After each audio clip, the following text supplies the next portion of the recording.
Hello. Hello. Shalom.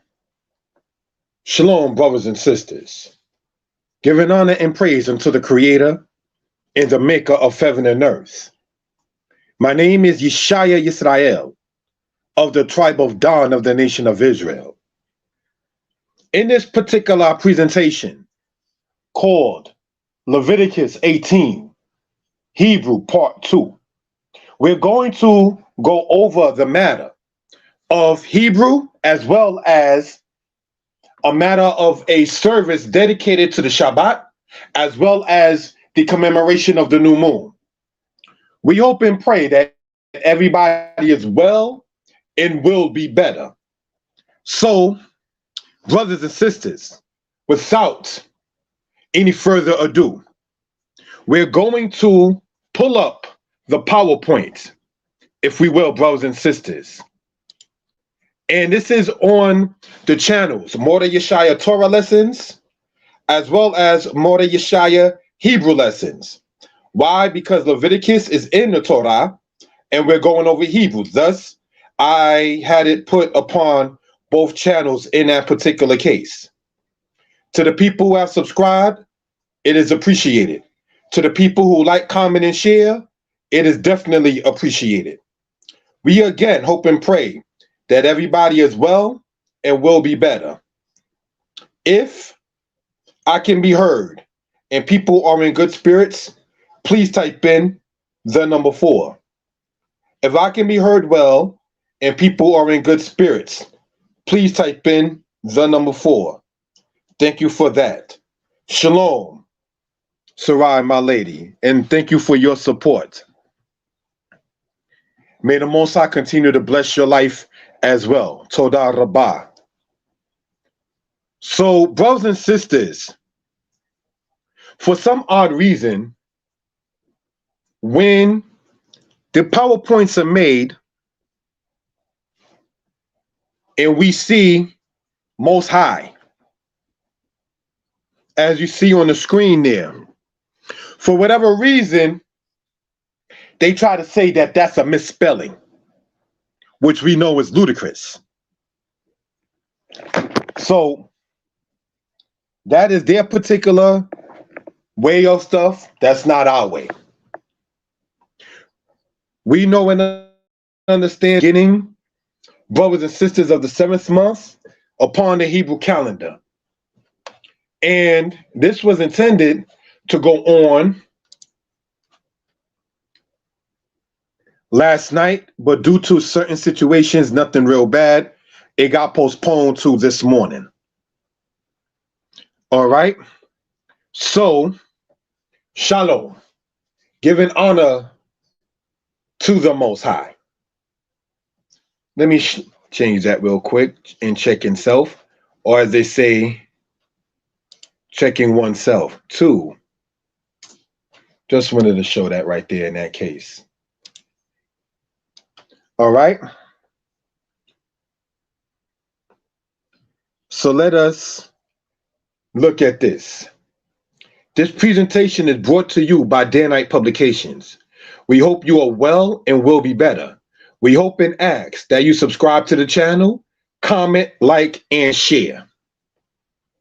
I can be reached at email at yyisra22@yahoo.com.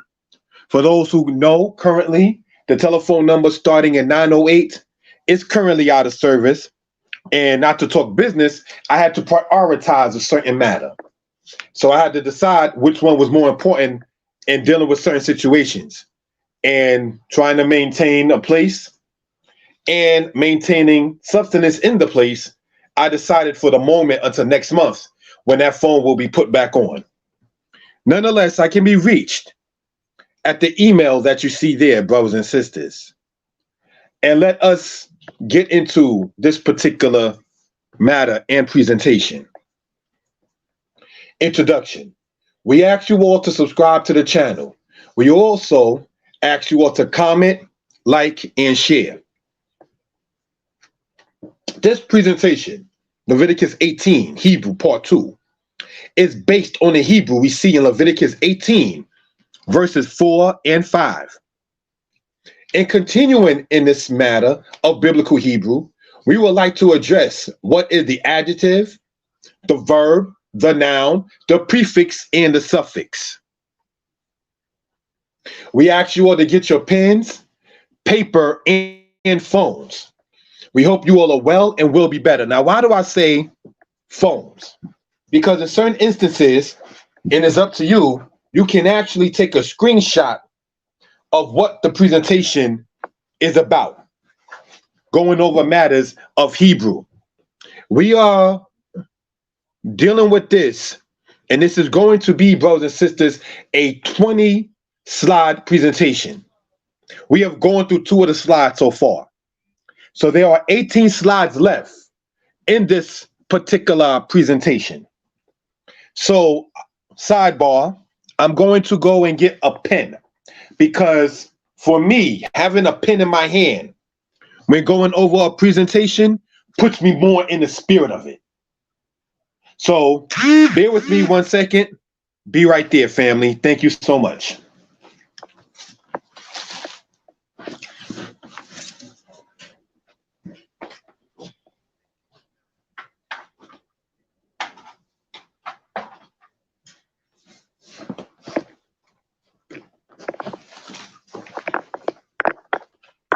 Hopefully everybody is well and will be better. Shalom, my brother, Yaret Yehuda.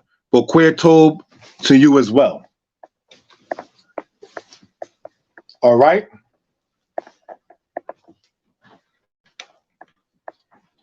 We ask you to get your pens, your pads, paper, take notes, as well as say your phones. All righty, let's continue in this presentation. Wa'et mishpatai ta'asu, or should I just say, as it states, et mishpatai ta'asu. In the presentation last week, which was done last Friday night, not last night, but the one before, we explained that the word ta'asu comes from the root word asa. As in that video, this video too, will have the link of the description in the description of the explanation of the verb asa. The verb asa means to do or to make. All right. Ta'asu. Now, I wanted to point out, I did this actually and left it as purpose. If we look at the highlighter, right? In this particular matter, we have su here and su here. You see that just underlined there in the yellow. Now, in that particular case, I am pointing out that there is no correct English spelling of a Hebrew word.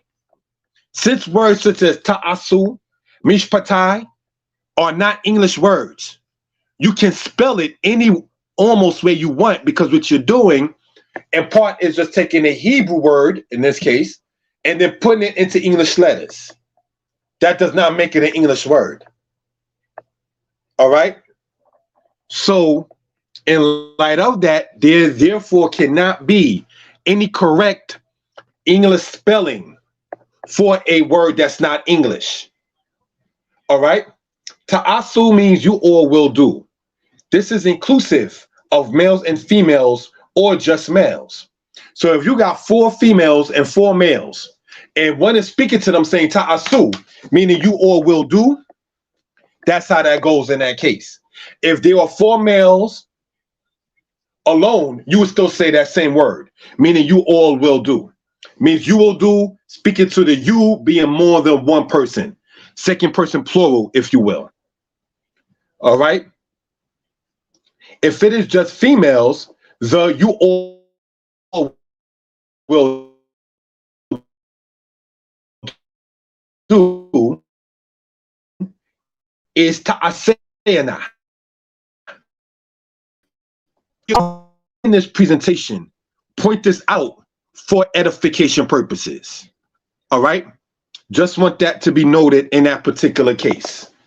Let us continue. If there's any questions or comments, please feel free to type it within the chat. Thank you for such. All right. Ta'asena and her brother Ta'asu. Let's look at this here. Right? And we want to point this out with the laser pointer. Ta'asu. This word means you all will do. Ta'asena. This word means you all will do when speaking to only females. So if there are 4 females and 4 males, right? And you're saying Ta'asena, you are speaking only to the females in that particular setting. All right? Just want to point that out in that case. Ta'asena, this word means they will do when only speaking about females. So the word they, as in the word he or she, is the third person. They is the third person plural, and he is the third person singular male, and she is the third person female. In the matter that some people are attempting to present, brothers and sisters, there is no Hebraic way to change the pronouns. So if you are born a male, you shall remain such until you leave this earth. If you are born a female, you shall remain such until you leave this earth. That's something we want to point out in that particular case. All right? Ya'asu, this word means they will do when speaking only about males or males and females. Let's go on with the time allotted to the next slide. All right? Et mishpatai. Et. This word is used to show the definite accusative. This is used to show the direct object. In this case, it is the mishpatim. The mishpatim meaning judgment or judgments plural. All right? So what do we want to point out? When dealing, say, with the word et, it shows a definite article. We also see that et, when you look at the part number 3 of the power punchline, et used to in matters of proper names. So I want to just show this, brothers and sisters. All right, in this particular matter. And let's look at it.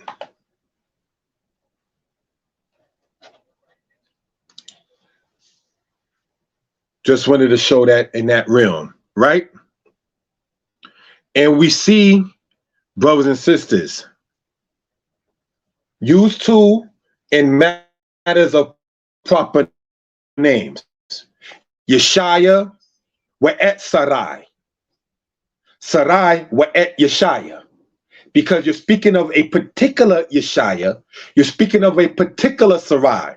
So because, brothers and sisters, the word et is used as a definite, meaning something that is defined, something that is pinpoint, something that is just not a general matter.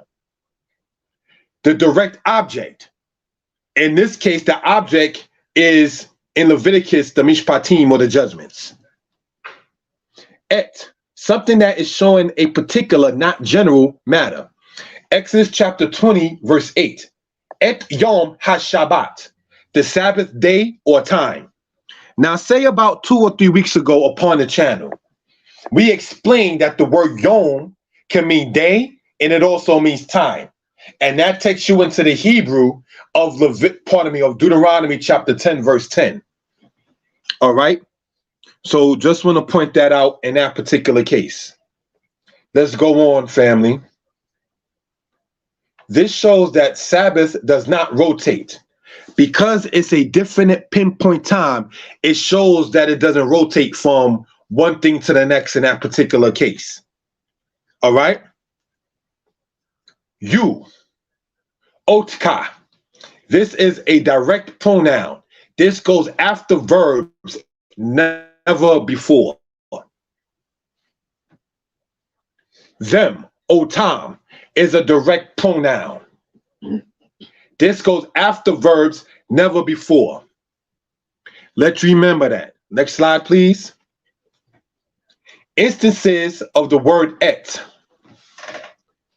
Now, in Hebrew, we see this and we want to point this out, all right, with the laser pointer.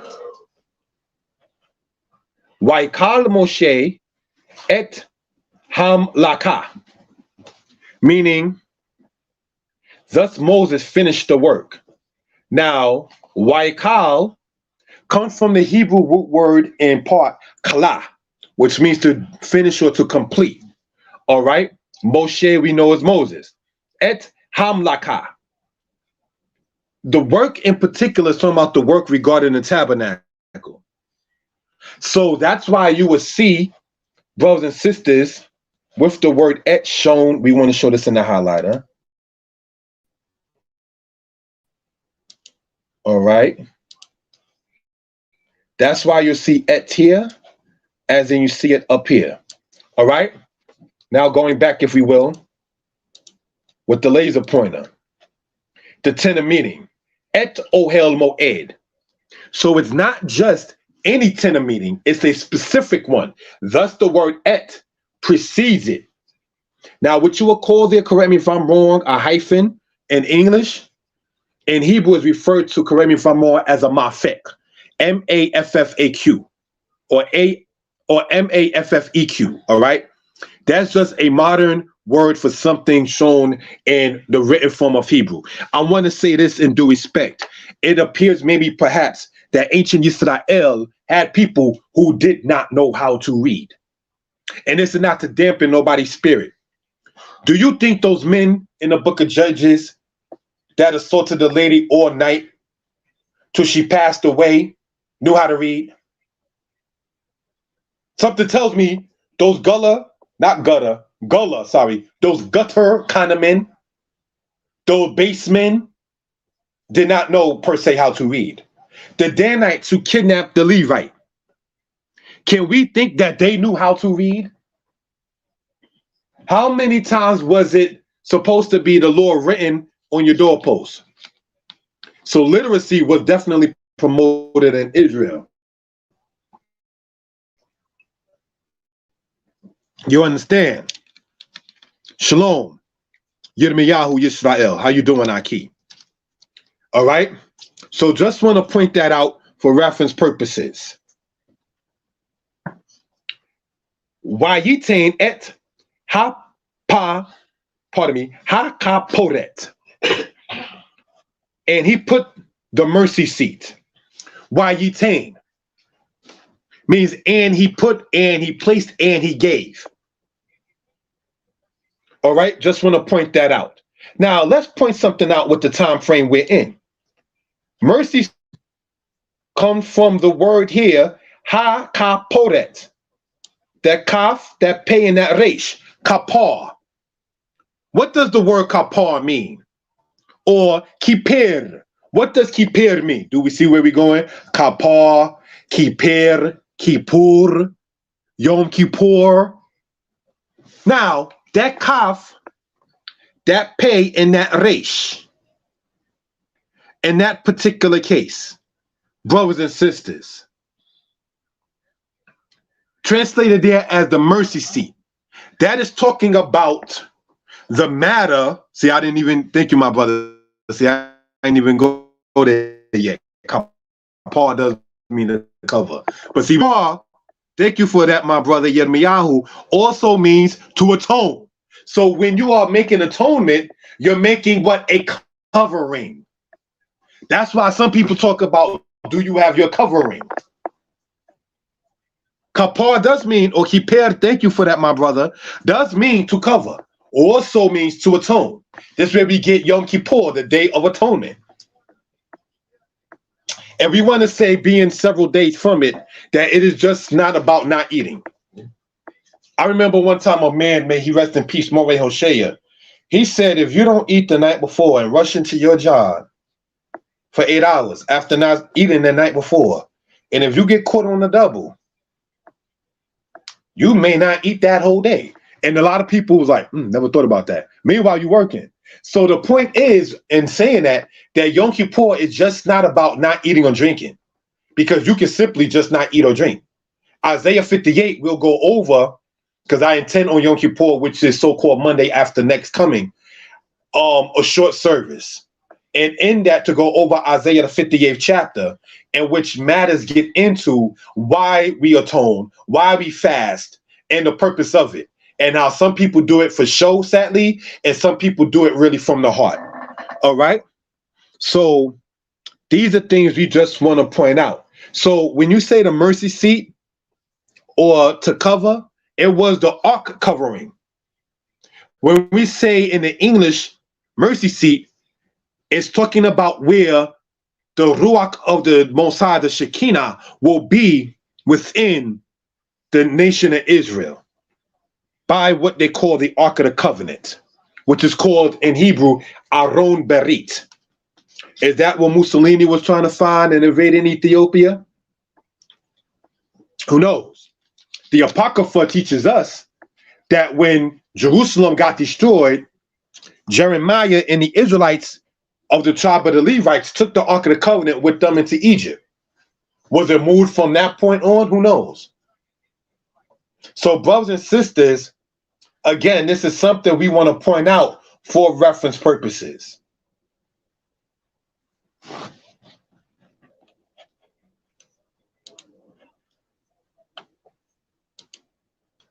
Laser pointer. We on the left, the right-hand side, sorry.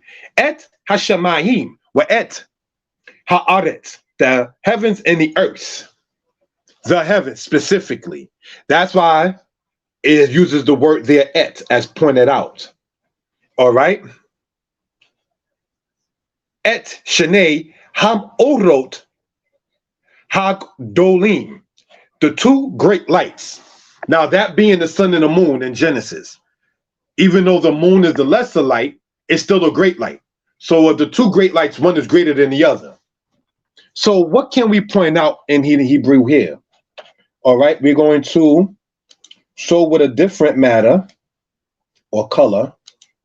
All right, what it says, et shenei ham orot. All right, and that's translated as lights.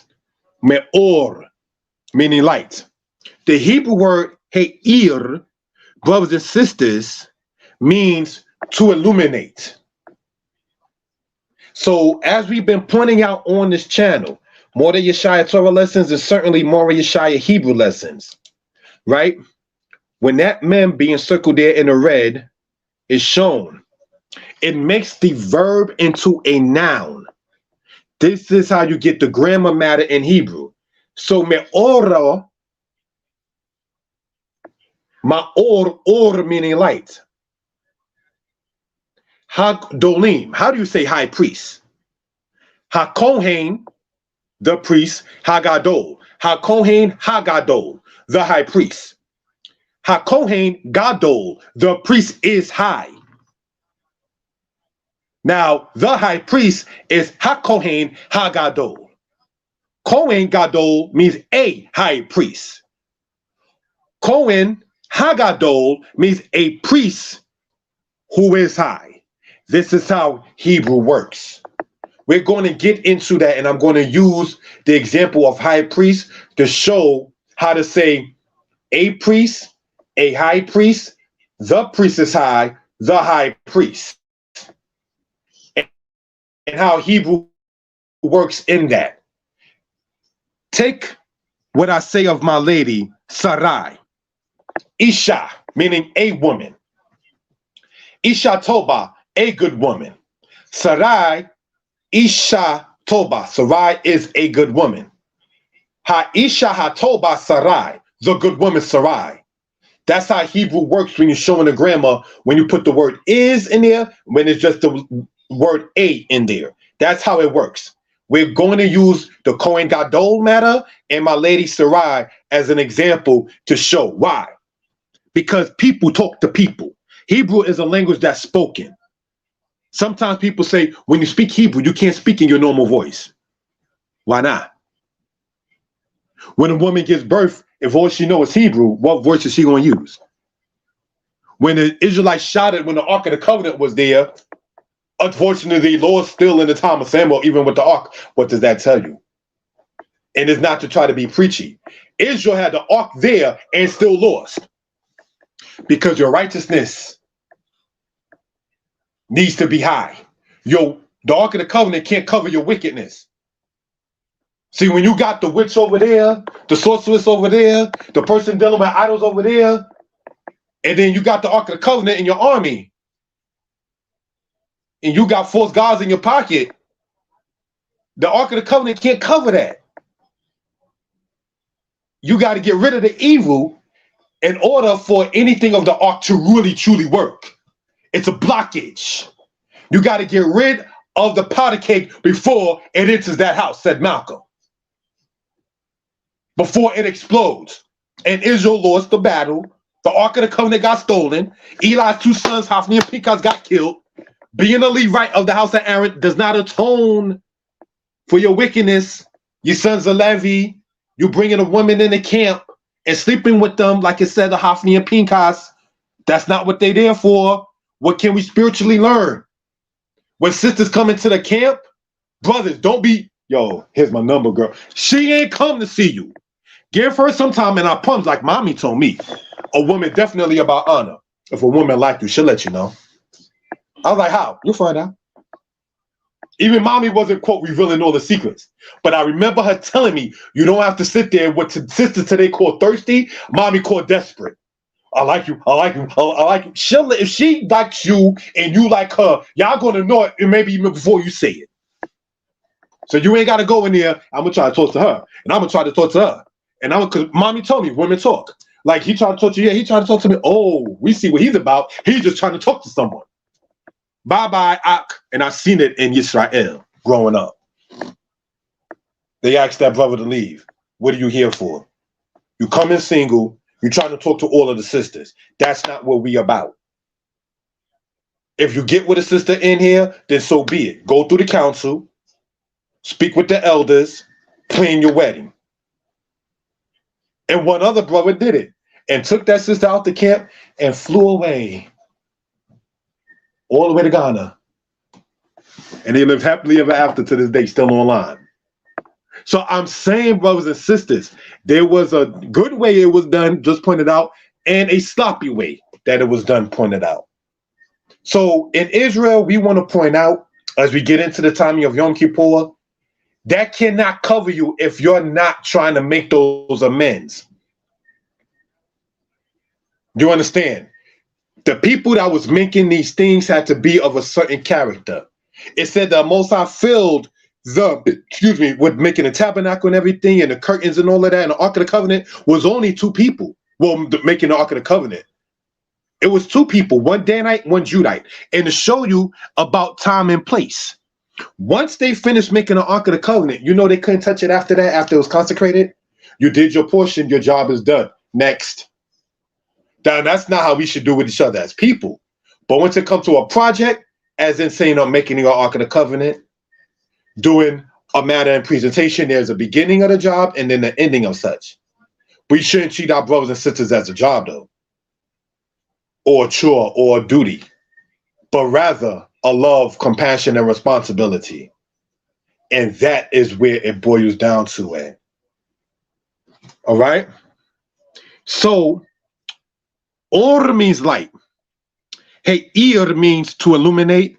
And by adding that mem, as you see there, circled in the red, makes that noun, makes that verb a noun. Now, let's look at the next part, right, with the laser pointer. Thank you all for joining into the chat. All right? And this is the laser pointer. Et hataninim, hadolim, wa et kal, nefeshakaya. What was ancient Israel saying? The great sea creatures and all the living soul. That's what they called it. We don't have no time to try to say the octopus and the crocodile and the Loch Ness monster and the dinosaur of the sea and the Leviathan that you read of in Isaiah. Yeah, you all are under the banner of sea creature, the sea monsters. The octopus and the crocodile is all in the same thing of a tanin. Now let's point this out in Israel. In Exodus, when it says that the staff was cast down by Moses and Aaron, right? It said that their staff turned into a tanin, and that the Egyptian staffs turned into nikhashim, which means that the staff that Moses and Aaron had turned into a different creature than the staffs of the pharaohs, magicians. What animal did that become? You do not, I say, from bad and good experiences. Personally, you do not want to contest the Most High. He knows, as pointed out, how to talk to you and how to get to you. He knew what the Egyptians were sitting and be like, this ain't normal. But they understood what culture it was. Let's take who they had playing Moses and Aaron. Let's say Aaron's face really looked like the way Cecil B. DeMille's, of course Aaron was black, in the movie looking like, one is eating up the other. They didn't expect or know what's going to happen. That to me is one of the deepest portions. But why animals? Why not turn into a person? So when you read inside of Egyptian records about their priests doing kind of things, ancient Israel didn't deny it. You did it through your secret arts, but this is what Elohim knew our God is able to do. So the Most High fights for his people by letting the nations know what it is. Al Tishanu Al Yah, do not sleep on the Most High. And Israel, if we know, and I hate to have to get racial or color in this case, and we've been saying since 1896, since Chattanooga, Tennessee people, Prophet Cherry was up there in Tennessee saying that the black man reading English, Hebrew, and Yiddish is the true house of Israel, and that in slavery, your history was stolen. There was a man named Prophet Cherry saying that in Tennessee in 1896. That was before the Jewish Holocaust. When you read about the matter with Rabbi Ford and Rabbi Matthew, Beit B'nai Abraham in 1915, over 100 years ago. The Commandment Keepers in 1922, now over 100 years ago. All of those dates, 1896, 1915, and 1922, when people were already talking about being Israel. Let's not forget this matter and the Appomattox in Virginia. I got a book called Israel on the Appomattox when they were saying they're the tribe of Judah in Virginia in 1784. You heard right. 1,784 years after JC's death. 1784, the people were saying in Virginia, on the east part of the state, they were the tribe of Judah. Israelite community in Virginia in the 1700s. And they do have a plaque and a monument made in Virginia of them. This is not new knowledge. So when we begin to sit there and think that we can play games with each other, when who we've been saying for now almost centuries that these people stole our coat and now wearing it, what makes us think we can play each other when the Most High didn't allow the nation to play us? If we are seeing the Most High is opening up our eyes to this truth, what makes us think we can play each other and the Most High don't reveal us? See what I mean? We can't sit back and think that's the case. And we insult our own intelligence thinking that it's just us. That's why I say to anybody, pick your Hebrew teacher. I'm not your only Hebrew teacher. I promise you, a brother's not going to be in my feelings in, you're supposed to stick with Moreh Yeshaya. No. Because I'll be the first to tell you, like I told the people with the Divine Academy, when they setting up their thing, I'd rather teach people Hebrew who's over 10 years old. So if you got a child younger, you may want to pick a different teacher who has that patience and tenacity to deal with a child and the attention span that's needed. So pick your Hebrew teacher, brothers and sisters, in this case. All right? So, yes, may their memory be blessed. So we're continuing a legacy in this case. But yeah, before it really went to New York, in the Midwest, from Tennessee to Ohio, this knowledge of Israel was already being known. That school that you see where the brothers come from, One West, ISUPK, GOCC, IUIC, and all of those branches that came out of One West, the teacher of One West was a guy named Abba Bivens. Let's go into that for those who do know. Abba Bivens teamed up with a man from a guy named Nasi Barak from the congregation of B'nai Zakim. Let's go into a little bit of Israelite history. He was from Panama. Most High continue to bless his life. He taught the brothers from One West how to wrap the turban that you see Yaquab and Shar and all them wear. Let's get into that history for those who do know. They all know about Nasi Barak coming out of Benai, an Old Testament camp, because the school that's on One West used to be called the Tanakh School, not the Israelite school of Jesus, of God and Jesus Christ. That was not their original name. Their original name under Abba Bivens in the 1960s was called the Tanakh School. Those who do know that history. You understand? This is why the brothers that come out of One West say the original one was Old Testament based. Like, yeah, they know. That's not a lie. And they wore mainly white until the change of their style of clothing. I'm a man not knocking another man's clothes one way or the other, changed up to the studs and the leather that you might see them wear. And they even get that out the Old Testament. Because Solomon said he used to put gold in his hair. And everybody knows about the wristbands that ancient Israel would wear and so forth. So we just want to point this out for edification purposes. Yes, the style of turban wrap that you used to see the brothers, IUIC don't wear nothing on their head, but the style of turban wrap that you see coming from what they call the original seven, Shaw, and those other ones whom I know personally, so I'm comfortable saying that person's name, that came from the guys that started it out of B'nai Zakim.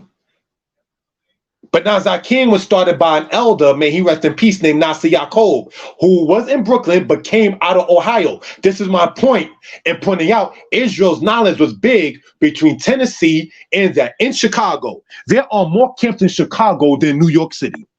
Even though everyone thinks you're one way, yes, there are more Israelite camps in Chicago than New York City. We're just talking about two different cities. Some are Old Testament based, some are Messianic based. But the knowledge of Israel is not like in Chicago. And when they had issues with the Muslims, because let's get into that sad history, if I may. Israelites used to get jumped by Muslims in Chicago, not to get sidetracked from what we're talking about, when they used to see you wearing the Magen David or what's some called a 6-point star or so. This is proven history. You know that guy who called himself Dr. York? You know he went to an Israelite camp back in the 1970s and said, we are the Hebrew Israelites? The year 1971, the elders told me this. This is before I was born, so I'm telling you what the elders passed down to me. The guy who called himself later on Mahdi Isa, and then later on Malachi York, he went to an Israelite congregation and said, we are the Hebrew Israelites. In Dr. York's book called Our Bondage, he cited the same thing Israelites been citing for decades in Deuteronomy 28:68. On his old books as Nuwapu, he used to sit there and cite Deuteronomy 16 verse 10 talking about an offering. I have those books in storage. Right Knowledge, once you get this, read his books. I used to buy it over by the Coliseum area in Jamaica, Queens. or Parsons, which is Nubians, just basically saying Nubian. So what can we point out? Be very clean. You've seen sadly what happened with Dr. York. You've seen recently what happened to his student. Baby, Dr. York. See, you can't do those kind of things and everything be all right. And Leviticus 18 gets into that. You're not to take a woman and her daughter. But people thought it was funny when Polite was shooting the Bible. The Bible that says you should not defraud, you should not lie. And then he's doing real estate scams and defrauding the people. Of course, you're going to want to shoot Leviticus. It stands against your conscience. People thought that was funny. Until now, you see why the spiritual eye was for such in that particular manner. And all of these allegations coming up. There is something, and I spoke with people about this. An accuser story, when telling the truth, doesn't change. And a falsely accused person will always maintain one's innocence. Not like what Son did. I didn't make no plea deal. That's not saying you're innocent. People want to hear you say the allegations are false. People want to hear you say, I have been lied on. Not, you hating on me. You're hating on my shine. You're always going to have haters. That's not an admission of innocence. Just like there's an admission of guilt, there's also an admission of innocence. So brothers and sisters, you should not take a woman and her daughter. That is just gross. The Most High has made it to where there are so many people on this earth. There is no logical reason for that whatsoever. To show you that there was thousands of people in the wilderness under the leadership of Moses. The Ashanti and other tribes in Western Africa do cross-cousin marriages. And ancient Israel does it too, with the daughters of Zelophehad and Numbers. But they had to go to the level of Moses. Moses ain't know what to do. He went to the Most High. The Most High said, these girls, pardon me, these, because we don't deal with girls, we deal with women as men. Let's get it straight. Let's get it straight. My daughter is 17. She's a girl. The woman I'm courting with, we're over 40, not to get too personal. I've noticed talking to white dudes, they always say they're black girl. Their girl's black. She's 30-something years old, 40-something years old. They all say girl. Sometimes women talking to each other say girl. But we have to know and understand that we want to put it in proper context, certainly in Hebrew thought. Because my lady is a Zemuka, a grown woman, not a Na'ara, a girl. She's not a Yalda, a lass. She is a Zamuka, a grown woman. I am a Zamuak, a grown man. You know how it is as us as men. Let somebody call you boy and see what happens. That's almost as worse as saying the N-word. I ain't no boy, I'm a man. So that's what they used to do in slavery. So I'm saying all of that, brothers and sisters, to point out this. Be clean. Just went over a little bit of Israelite history, where some of it started in the United States and so forth. You do know there's a community, if not in Missouri or Wisconsin, that live off the land. You do know that. There are communities where you don't have to go to ShopRite. You don't have to go to Key Food. They have whole communities. We need to link up with each other, Israel. We are each other's most valuable resources. Shabba Ranks said it, and I'm gonna almost say this in every presentation, because I was a big Shabba Ranks fan since I was a child.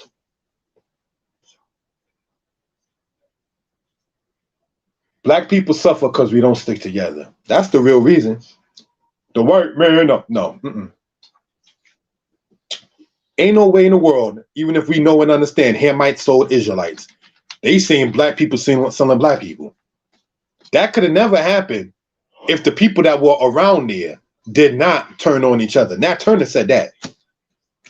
Somebody must have snitched. You must have tortured the person till they snitched on where I'm at. That's what happened in Legacy, to correct me if I'm wrong, to Zambia Palmares before the Portuguese dealers killed him in 1695. So we were always a matter of being a rebel against the oppression.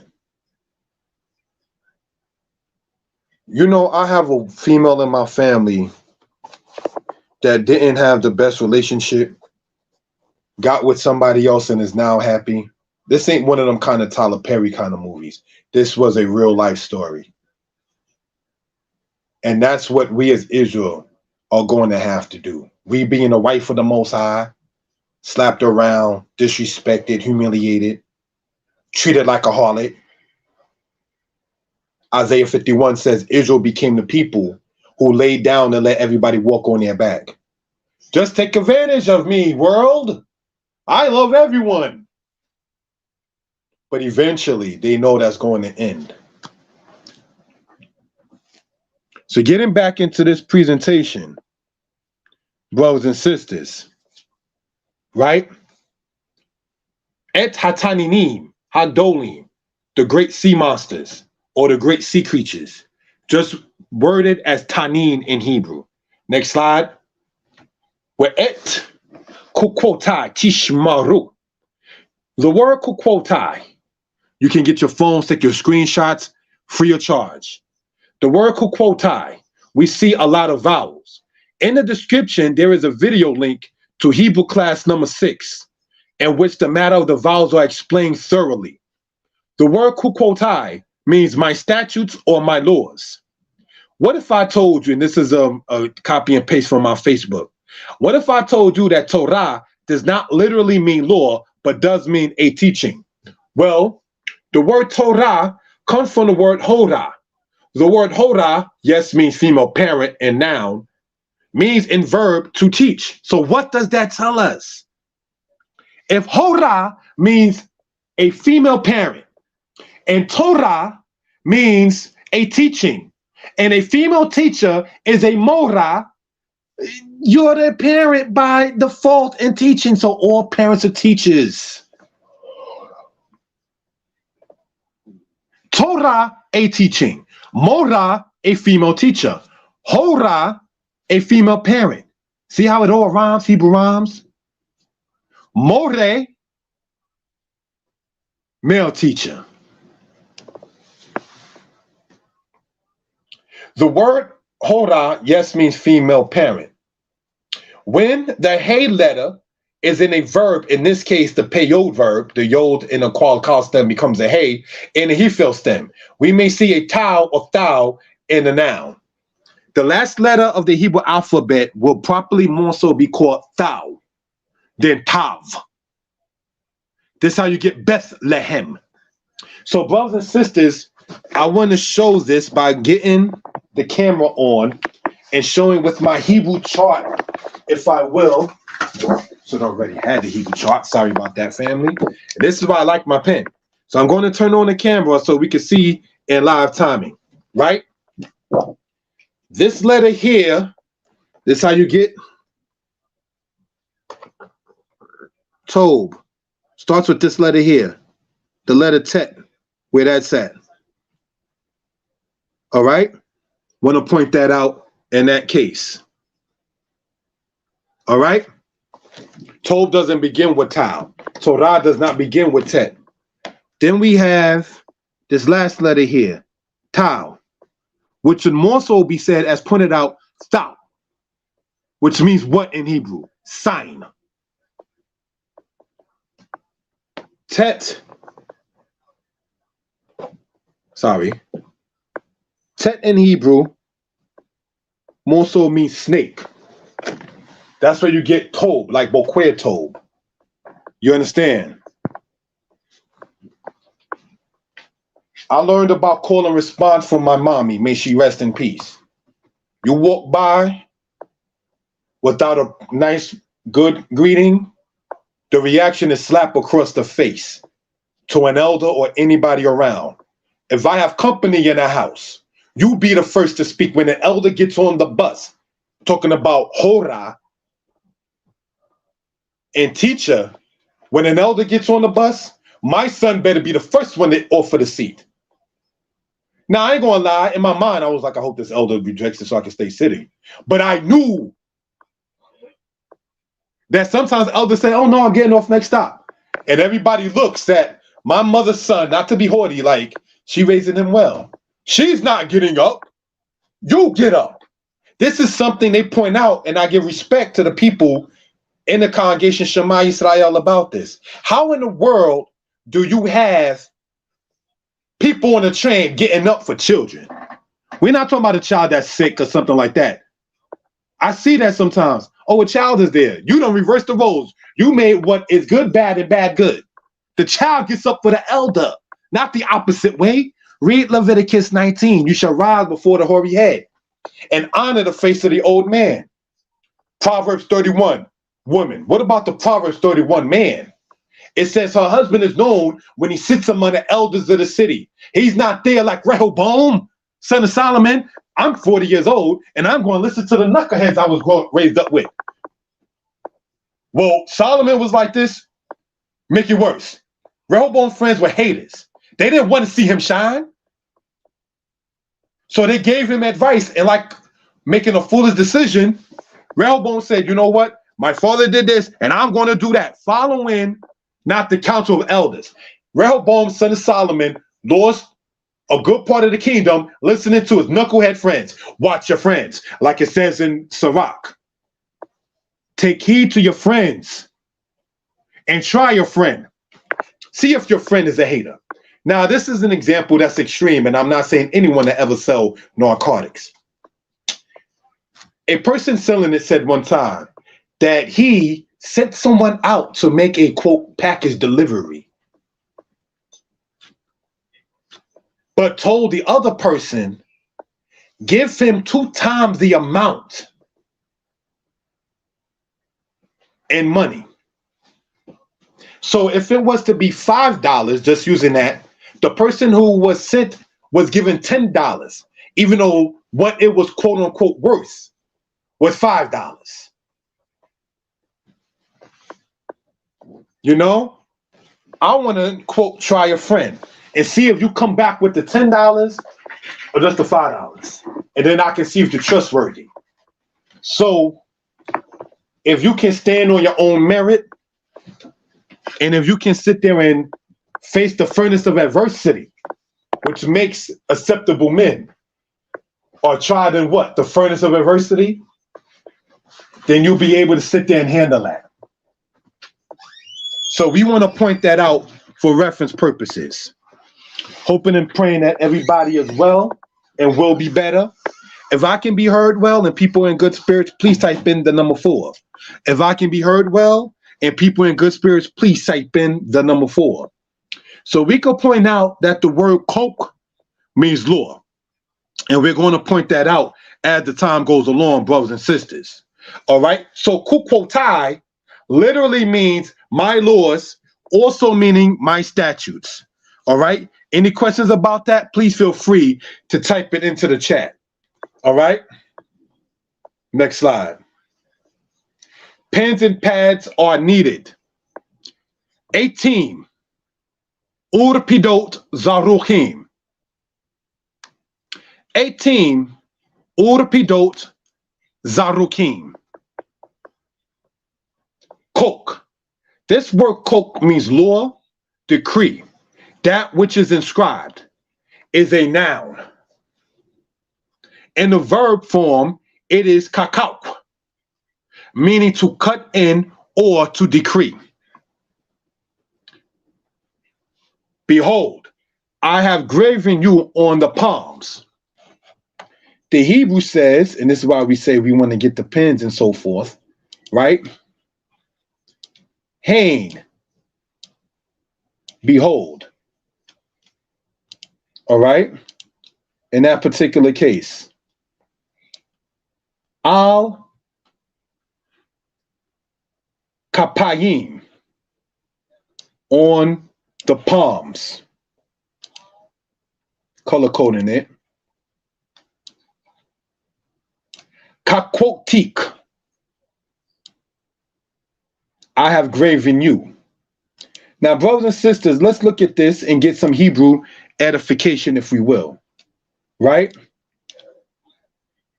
This kasofit that you see there is the U that we see here. All right. That's something we want to point out, having this color coded. All right. So let's go on, brothers and sisters, and look in this particular matter. The word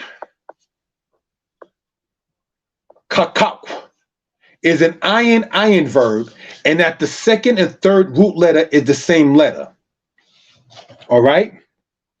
Goes on to say, thank you for that, with the laser pointer. Kukwa akat means one law. All right. Et zot kukwat hapasak. Pardon me, not et, sorry. Zot kukwat hapasak. Zot kukwat hapasak. This is the law of the Passover. So, brothers and sisters, we want to point out, right? Highlighter, zot and zot means this. And we want to color code it, if we will, right? Have the yellow there. Kukwat, the law of. And Pasak is Passover. All right, so we have Passover, Pasak, in that case. So, brothers and sisters, in getting into this, again, if there's any questions or comments, please feel free to type it within the chat. Any questions or comments? Again, please feel free to type it into the chat. Let us continue in this particular manner. Tishmeru, you all shall observe. This word tishmeru comes from the word shamar. All right. And the word shamar means to guard, to watch, or to keep. This word literally means he guarded, watched, observed, kept.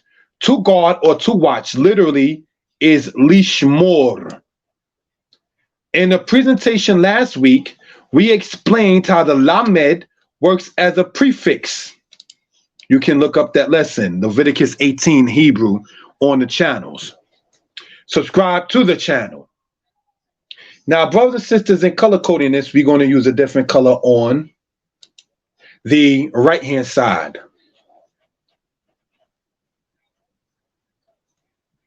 We have the word shamor, which means do or keep, sometimes seen as shemor. And what that means is it's saying you as a command form in that particular realm. Shambra, keep.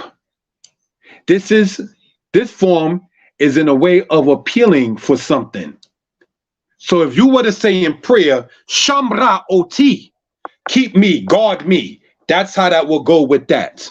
So in many cases, we might want to use that form of Shambra, Zakra, guard, remember, which is in a form of appealing or making an appellation or a petition, as opposed to in prayer saying a command form. So just want to point that out, all right? Stay tuned for more Hebrew classes in this particular realm.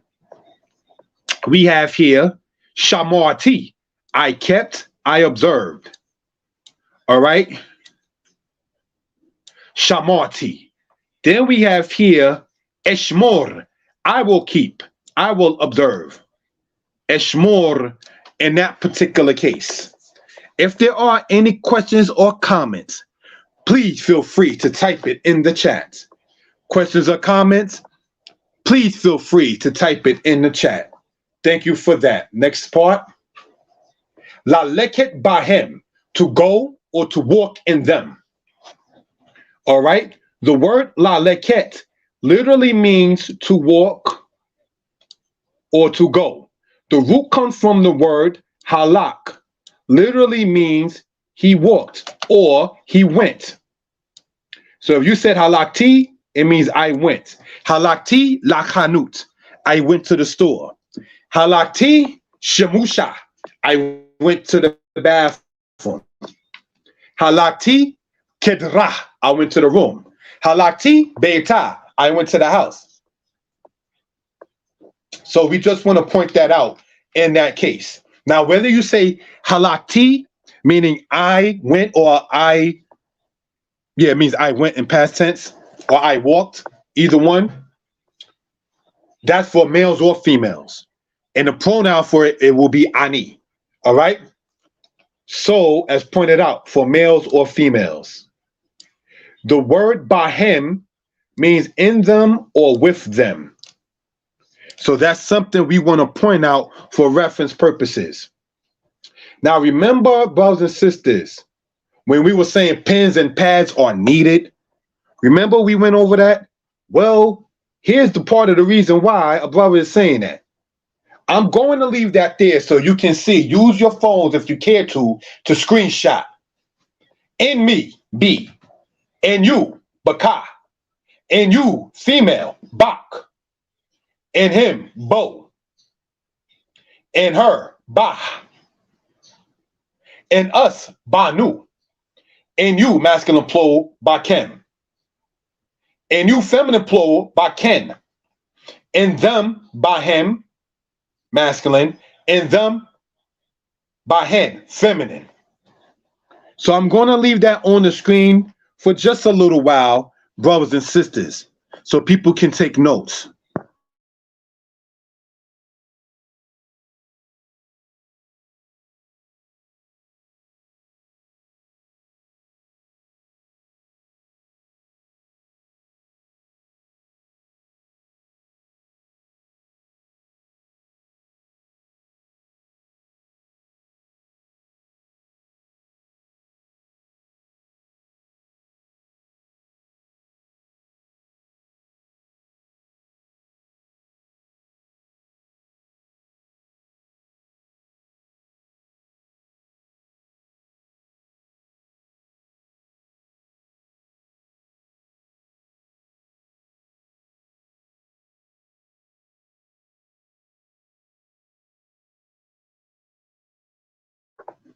Shalom, brothers and sisters. Thank you for that. Let's continue on in this presentation. Elohim, your God. Now let's look, brothers and sisters, in this manner. We have here the laser pointer. Maha Lal El. Maha Lal El. Genesis 5. The name means praising El. El means God. The same word means power, might, strength. El from Agil means to be mighty. Why do I want to point that out in Genesis 5? Some people are saying, and that Yisrael, quote, borrowed from such, which is erroneous. El simply means mighty one, powerful one, strong one. With the word God, some people may have not remembered or known that El pointed out simply means power, might, or strength. And who is powerful like the Most High God? No one. So it would make sense to say El would mean God as well. All right. Once we get into the Hebraic understanding of a particular matter, it will make more sense. Now, Canaan didn't come until after Ham. Correct me if I'm wrong. Mahalalel is the ancestor of Noah. So if his name, and we want to highlight this if we will, right? If his name, brothers and sisters, we want to highlight this, say in the yellow, right? It's El in it, and it's before Canaan. That means El would be known before Canaan existed. Let us go into Genesis chapter 5 and read it, if we will, family. All right? Just want to point that out.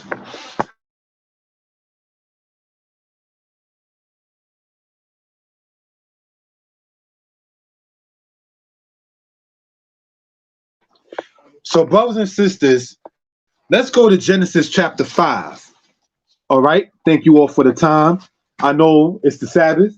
I know many other channels are in operation. So those who decided to accompany us in Danite Publications, it is definitely welcome. I'm not trying to take nobody from another channel.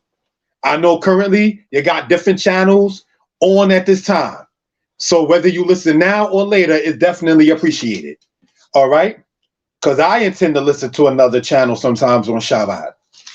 This presentation was going to be done last night, but due to a situation having to talk with family, it got postponed. All right? So, Mishpakari Shona, family is first. In that particular manner, we want to point out, we're going to be reading in Genesis chapter 5. All right? And we're going to be reading in verse 13. No, verse 12. Genesis 5, verse 12. All right? And it says this. And Canaan, not Canaan, but Canaan, lived 70 years and begot Mahalalel. And Canaan lived after he begot Mahalalel 840 years and begot sons and daughters. So why do we think that there wasn't people around outside of just this genealogy? If it says that he lived X amount of years after, he didn't sit there and wait that long time to have more children. It just said he lived a certain span of time, and in between his time, he had sons and daughters. The person given a chronology in Genesis, as in Chronicles, is letting it be known where it gets into the house of Israel. The world was already populated by this point with different peoples. This is something we want to point out, and this is pointing this out in the book of Genesis, if we will. All right? It goes on to say, verse 14, and all the days of Canaan were 910 years, and he died. And Mahalalel lived 65 years and begot Yared. And Mahalalel lived after he begot Yared 830 years and begot sons and daughters. And all the days of Mahalalel were 895 years, and he died. So you see this Mahalalel in Genesis chapter 5:15. That EL at the end of his name, as pointed out there, highlighted in that is El. This is before Canaan came about. It's before Noah came about.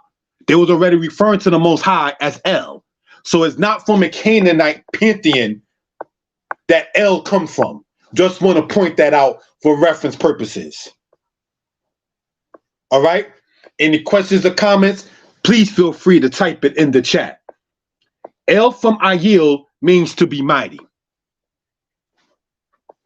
Do you know that El is seen in Deuteronomy 28, verse 32? And that's pointed out in the presentation I did on Mora Yeshaya history lessons and Mora Yeshaya Torah lessons, Smashing the Synagogue of Satan. Deuteronomy 28, verse 32 says, you shall have no strength. Your sons and daughters shall go into captivity and shall be no might in your hand. That word might is the word El in the Hebrew. So this is why we want to lift up our linguistics matter. Before, no disrespect, I will say this. You call in America, press 2 for Espanol. I will not go on a concourse in the Bronx with a Spanish dictionary or a Spanish book and talking to the Boricuas and the Dominicanos. I'm not doing that. I'll be playing myself.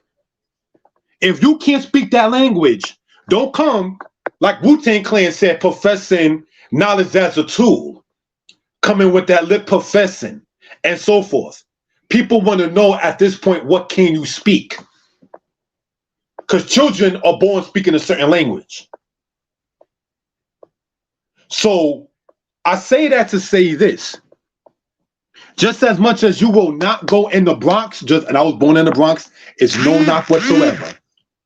You will not go in the Bronx and stand on by the concourse, by Webster Avenue, by Jerome Avenue. You will not get off that 6th train on Lexington and 103rd by El Barrio with a Spanish dictionary and think you're going to be able to challenge the people who sat there can speak it in Spain, Costa Rica, Mexico, Puerto Rico, and DR.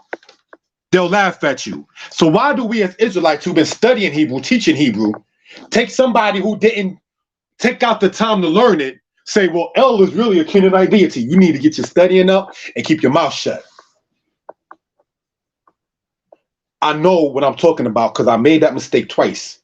That's Polo. My Panamanian friend was saying, no, this is Pollo, and it means dog. I said, no, those are 2 L's. He said, sir, I was in the 5th grade. He was from Panama. He was like, the 2 L's represent a Y in a different language. And the way he said it in a different language was like, you illiterate such and such. I ain't going to say the word I thought when he was saying it in spirit with the cursing. No, he didn't curse me out. But that's the Ruach. It was like, in a different language, you ignorant such and such. This represents this. Get your studies up. Okay? It's not Polo. It's Pollo. And it means this. I was like, we're both 10, 11 years old and in 5th grade. Classmate, we're both kids, children. I made that same mistake with a 5%er. The brother spoke Arabic like I'm speaking English. And I tried to show my Lila Ta'ib and Salam, and he told me the smithereens in Arabic. He was like, no, the rules of this is this. The vowels of this is this. The root of this is this. And I was like, oh, I was 31 at that time. My point is, on a human level, know before whom you stand. You never know what somebody knows. So I had it happen when I was about 10 and when I was 31. So I say that to say, Israel, if you're getting your studying on in the Hebrew, don't let somebody who cannot, and I use this as an example, who cannot spell the word shalom or tell you that it means more than peace, it also means compensation. If their studies maybe have not gone to a certain level, don't let that person make you wonder, is it really Yisrael because El was Canaanite? No, they didn't study Genesis 5 maybe in the names in it. There is on this channel the translation of the names in Genesis. And I did that Torah because my mom, may she rest in peace, used to be turned off from the Bible, if I can use that term right. Mahalalel, Lamech, Methuselah, Enoch. No, I'm used to names like Malcolm and Martin. I'm used to names like Angela and Davis and a gentleman named Huey and Newton. You can follow me? So mommy wasn't used to names like we see in Genesis. So it turned her off from it.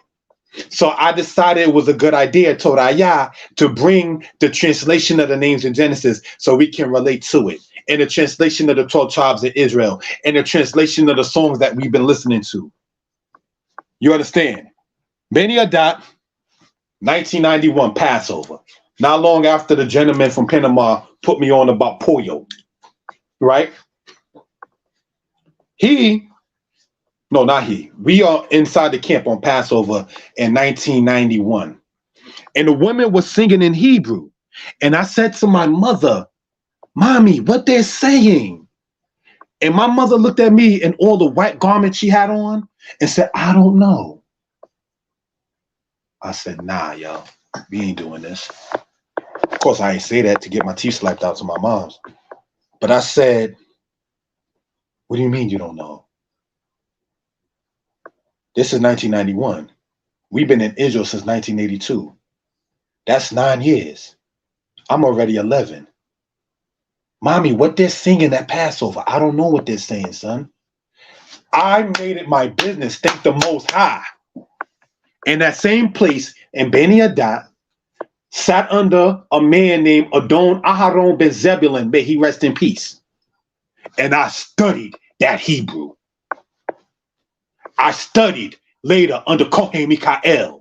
May the Most High continue his life. And I studied under More Mishael after that, who is now deceased, may he rest in peace. Moreh Mishael, who the community in Dimona got him to go to Dimona to teach Hebrew. Did you hear what I just said? The people in Dimona, some of them born in the land of Israel, got a man out of Brooklyn, New York, to go and teach them Hebrew. I sat under that man, Moreh Mishael. May he rest in peace. So I'm saying the Most High will always have one or some to do a particular mission. You just got to sit there and seek it. If your third eye is open, let it wander for you and try to seek things out. You never know how the Most High brings something together. You never know that. And brothers and sisters, on the other side, if you seek out wickedness, we used to say in the prayers when I was a child, the Most High will give evil to the wicked according to his wickedness. Case in point, as we go into the 7th month, this is not just a Hebrew class, right?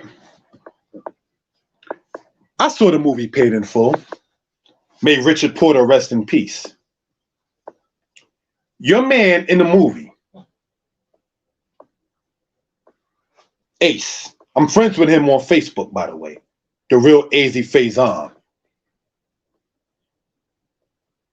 Hope I don't get in trouble for saying his name online.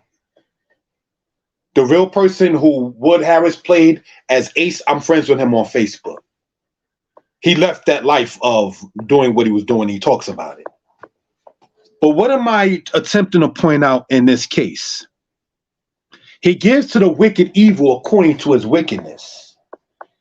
Your man got shot in the neck, in the head. And in the movie said, I'm shot, baby. And in real life, AZ was talking about, I had a brace to take a bullet, not a punch. He said that God talked to him that night that the movie showed and asked him, do you want to live? And AZ said, yes, God, I want to live. He said that his spirit left his body. This is on the internet. I'm not making this up. He spoke on it. He said his spirit left the body and looked down and see that guy who's now doing life just shooting the body. He said, you ain't shot me. He said, God asked him, do you want to live? And he said, yes. And his body was left there. His spirit left him. And he looked down, seeing the physical body getting shot up. That's what he said on the internet. This is not something I'm making up. And to this day, he's alive. Alpo was dead. Richard Porter's dead. Alpo killed Rich Porter. What are we pointing out in real life? When your man Ace got shot, that was the Ezekiel blowing the trumpet. Yom Teruah was today, what the Jewish man called Rosh Hashanah. The blowing of the trumpets, the Mosai's talking. Your man got shot in the neck and the head, and he lived. Yah is talking, leave this life alone. How many people? My cousin got shot. He ain't survived getting shot in the neck and the head. And he didn't get shot there. He got shot in the chest or the torso. He ain't make it. But Ace did. It wasn't for him. The Most High didn't want his soul to leave. I'm going to leave you here so you can talk to the other people who want to do what you did. I got 50,000 in the trunk. I had about 40 cars. Of course, we just threw a pair of the shoes. We didn't sit there and try to clean our Nikes. What? We just throw them in the garbage. I bought him a car when he came up out of jail, just like that. And when I talk to people, not to mention certain personal things about that, I remember asking, you know, some of my relatives, how come y'all stayed right there? And I got the answer. When you get a house, you got to prove where you getting that money from. I was like, oh. He said, I can't be on 8th Avenue or 148 talking about this the bank. I said, that's why those big hustlers don't sit there and buy those things. Unless they doing the Scarface thing in the movie and everybody's undercut.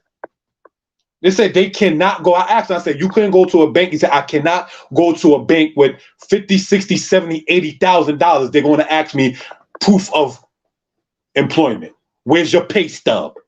Where's this? Where's that? I can't say I was making it selling the H or the C. We know what we're talking about, grown talk in that world. I'm like, oh. So point being, looking at that, in Ezekiel chapter 18, it says, if the wicked turn from his way, Ezekiel 33 says, why will you die, O house of Israel, but change from your ways? So if your man in 1987 got shot in the neck, in the head, and lived, and you continue in the same thing, oh Southern Kingdom of Judah, you saw the Northern Kingdom of Israel. Oh, that ain't gonna be me. I'm good. You're gonna catch it worse because the next bullets that ring off didn't have the same effect. May Rich Porter rest in peace. He, like Ace, got shot in the head. One lived, one didn't. That was a warning call. When your man is alive and he's telling you while in the hospital, look, the cops came. They know everything. They've been tracking us, man. They know what we've been doing. I'm still sit there and sell these keys. I'm still sit there and get my grind on. If you had a mindset of an entrepreneur with someone to call hustling or grinding, you could have done it in a much more positive light. Not everybody has that business savvy to blow up. Some people just don't have it like that. You got certain men in the front that can fight better than certain men in the back. Maybe Jacob knew that. Put the sons of the handmaids in the front when I meet Esau. Because Dan, Naphtali, Gad, and Asher, they might throw down different. They're not as old as Reuben, Simeon, and Levi, and Judah, and Issachar, and Zebulun. Well, some of them were. But nonetheless, he knew the way that he set it up, and you was not going to touch Jacob or Esau. According to the book of Joshua, if you believe in that, Dan's son killed Esau. Dan's son Cushim killed Edom himself, his uncle or great uncle, for the drama that he tried to bring to Jacob. So, brothers and sisters, if that be the case, it says Dan shall judge his people as one of the tribes of Israel.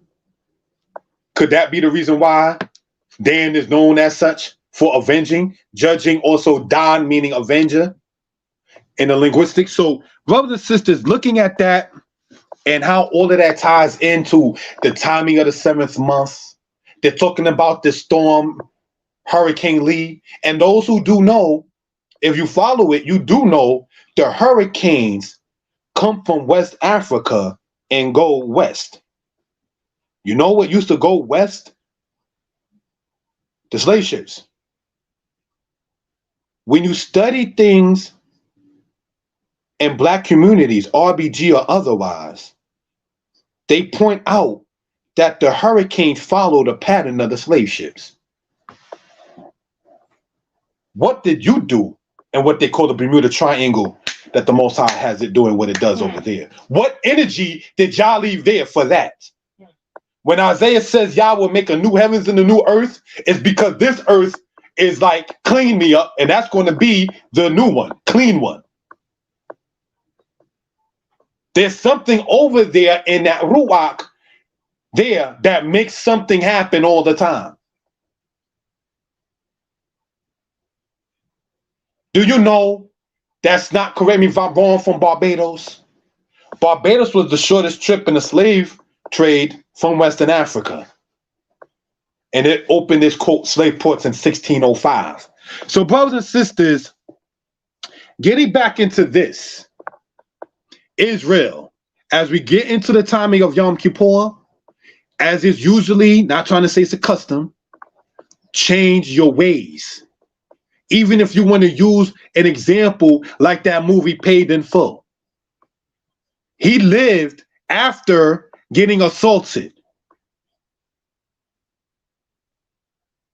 That was the horn being blown that Ezekiel 33 talks about. So let's learn from that. The right side of this, Elohai, my God. Eloheka, you may have heard Eloheka before, your God. Elohayik, your God, when speaking to a female. Elohai, his God. You see that in Leviticus 21 or Leviticus 22, one of the chapters. Eloheha, her God. Eloheinu, know you heard Eloheinu, people, because we say Shema, Yisrael, Yah, Eloheinu, our God. And Elohehem, their God, when speaking about their God, when speaking to males. Brothers and sisters, can we say that the Most High and there's no disrespect intended in term is a it, because Moses said you can't say male or female. Whatever the Most High is, the Most High is saying you cannot see me and live. Can your creation see you? If you make a cartoon, can it see you? Of course not.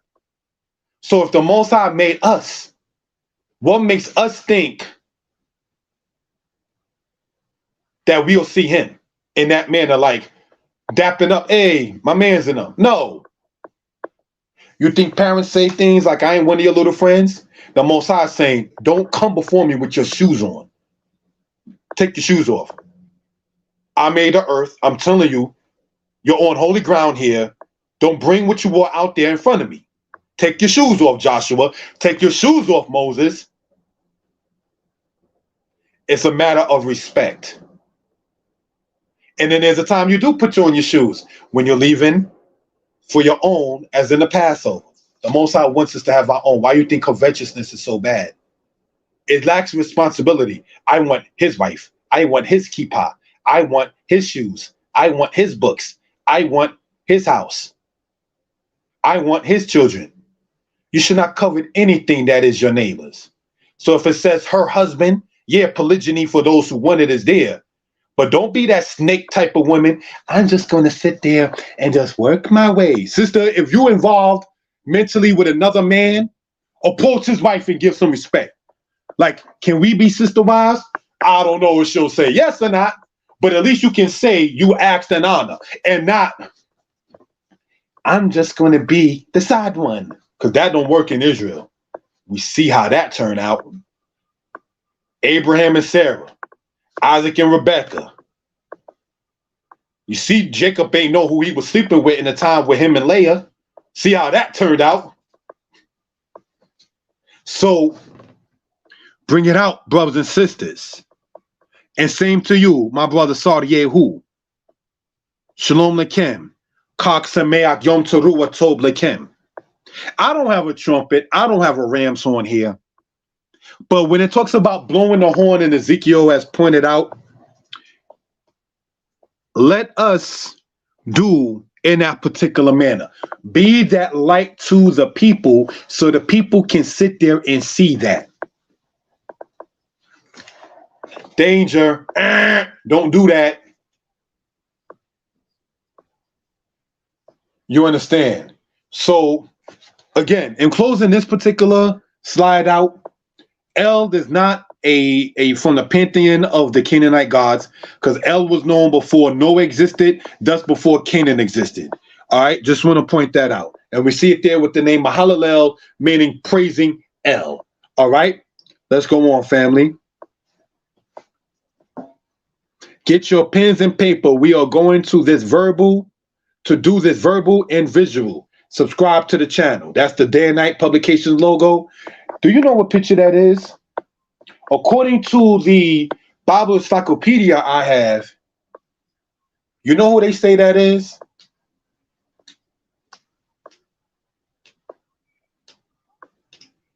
An image of Dawid. They say that's a modern day person of how Dawid would have looked. Yeah, when you look at that dictionary, the person is, yeah, we're going to say of color. October 1st, stay tuned. We're going to do a presentation called The Story of Solomon, as we did the story of David. All right? I want to take on a human level, having made an anniversary with the woman in my life. When I was doing that presentation about David, the internet was acting up with the whole sounding thing with the audio, and I got frustrated. And my lady said, try it again. No, I'm going to just forget it. Maybe it ain't meant for me. What's the point of teaching? No, because you're a moray. That's why you do it. Try it again. Tried it again. Stupendous. Thanking the Most High. I got a new computer since then, but when we was in the South in 2021, this thing ain't working. Who knows? It might work when we get back. We got back to New York, boom, and it worked. Men, stop listening to your Rehoboam-like friends. Not all your friends is your comrade or your kabir. Some are frenemies. We know it ain't a such word, but we know what we do. Frenemies. Foemies. Not for me, but my foes. The Most High spoke of his enemies. The Most High said Solomon had enemies, and Solomon wasn't even 20 years old when he took the throne. He already had an inheritance of enemies. So you're going to have haters. What you do, brothers and sisters, stay on the side with the Most High God. And you can only do that through obedience. And I've not been perfect. I promise you I've not been perfect. But one of the ways of the Most High is showing yourself, the man in the mirror, and self-assessing like I've done wrong. What they call the 9 days of penitence until the timing of Yom Kippur from this timing of such. Look within oneself. Because when I kept this ceremony at Yom Kippur as a child and go right back to stealing, I'm like, why did I fast? I'm still stealing. I'm 8, 9, 10 years old. I remember that. I may as well just ate the sandwich, drink the ginger ale, and chill. If you're going to turn right back to your iniquities, leave it alone. And even if you got to do a physical leaving, a person that was a hustler, left from that life, became a lawyer, and had to physically leave from those in another manner. Shem, Ham, or Japhet. Henry Hill, you know, the guy with the Goodfellas thing. He said he had to leave, even though he went back to the Bergen crew or whatever. He said he had to leave that in order to go into the army. In order to sit there and escape that kind of ruach or energy. He went back to it, and then we see what wound up happening. The same ones he went back to was looking to plot against him. So brothers and sisters,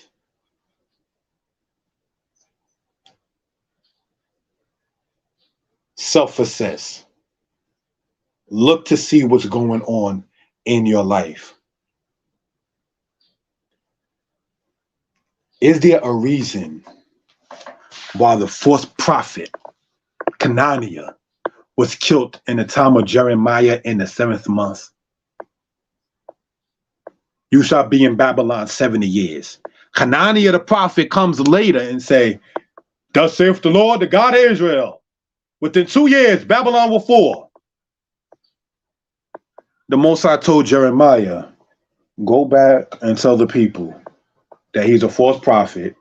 I did not say 2 years. I said 70 years. And because you gave the people a false hope, because even Jeremiah, when you go and read, it's like, yes, there's another prophet. It's 2 years. Maybe I heard wrong. Not trying to be funny against the prophets. You know, you heard right. He spoke wrong. And say because you gave the people a lie about a deliverance to not come, you shall die within that year. And in the 7th month, which we're getting into now, did Cananiah the prophet die when Babylon besieged it? Brothers and sisters, when we get into this particular matter, Yom Kippur coming up, the Day of Atonement, it's not just about not eating or drinking. Again, you can do that while you at work. I work through my lunch. How many people work through their lunch hour in life? I have. Go back home. I'm too tired to even cook.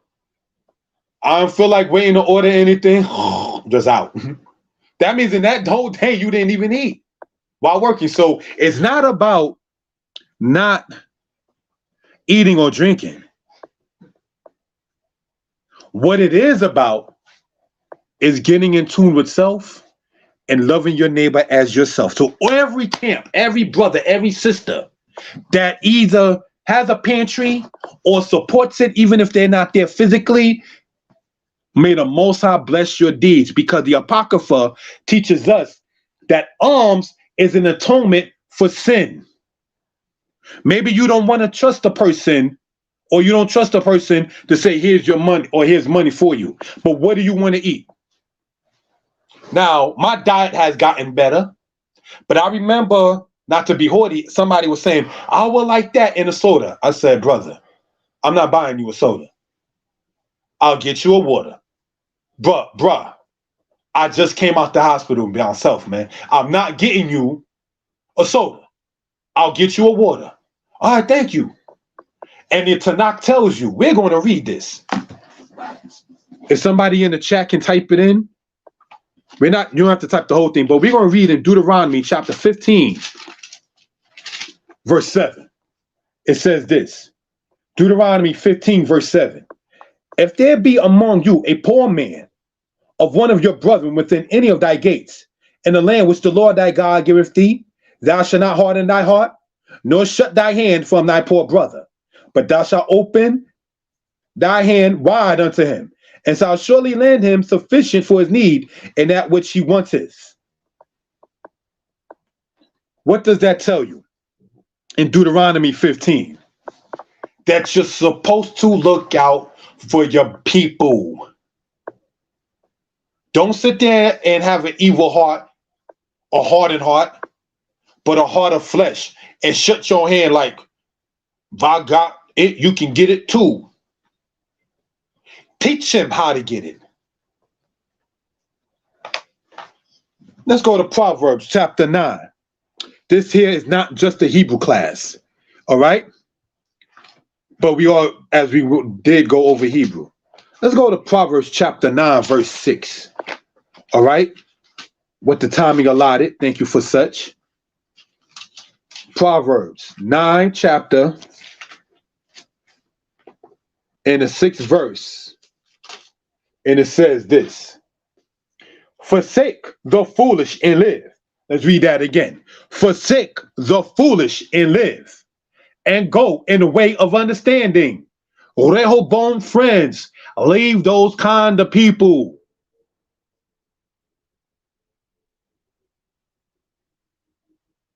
He that reproveth a scorner getteth to himself shame, and he that rebuketh a wicked man getteth himself a blot. Reprove not a scorner, lest he hate you. Rebuke a wise man, and he will love you. Reprove not a scorner, lest he hate you. Rebuke a wise man, and he will love you. That's how you can tell the difference between one who was a scorner and one who was wise. Not that you need to be their judge, but you can tell the difference because of how they receive the wisdom and the instruction that's being given. Some people you can't tell them anything. That kind of spirit. Well, I can't tell you nothing. Not because they got a blabbermouth, but in this case, because they don't know how to sit there and take instruction. You can't tell me that. No. It says what? Forsake the foolish, even the foolishness within yourself, and live and go in a way of understanding. Reprove not a scorner, but you don't know if he's a scorner until you try to reprove. And he will love thee. Give instruction to a wise man, and he will be yet wiser.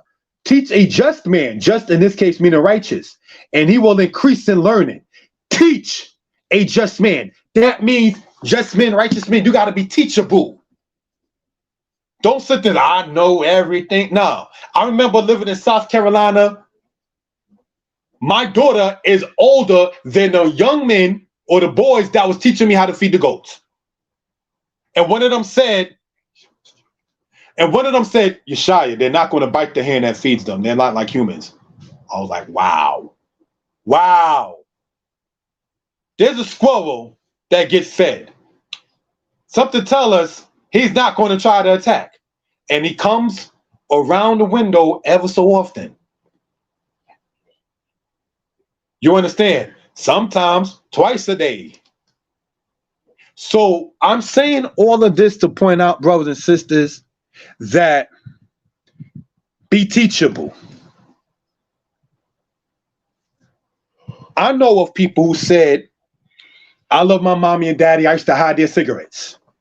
Now, of course, you all like, this is my house. What you doing hiding my stuff? Did you pay for it? But you're doing that, say, out of love in that case.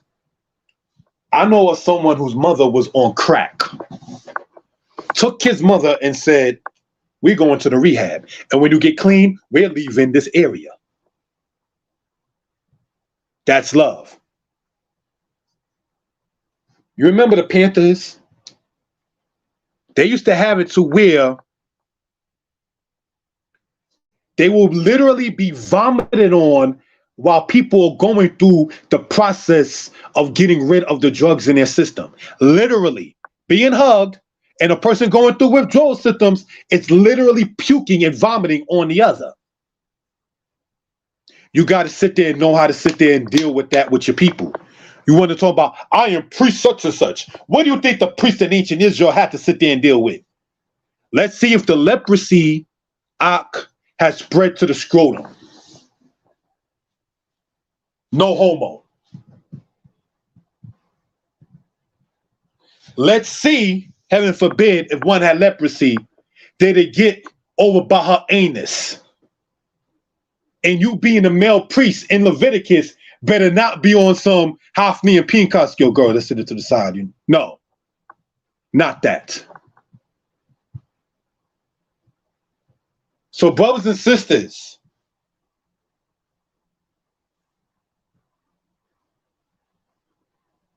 always make a good name. In Israel, I've been looking up, unbeknown to many, RBG. There's nothing against what they're talking about that goes against what the Maccabees was about, that go against what the Maroons were about. The Maccabees were Israelites.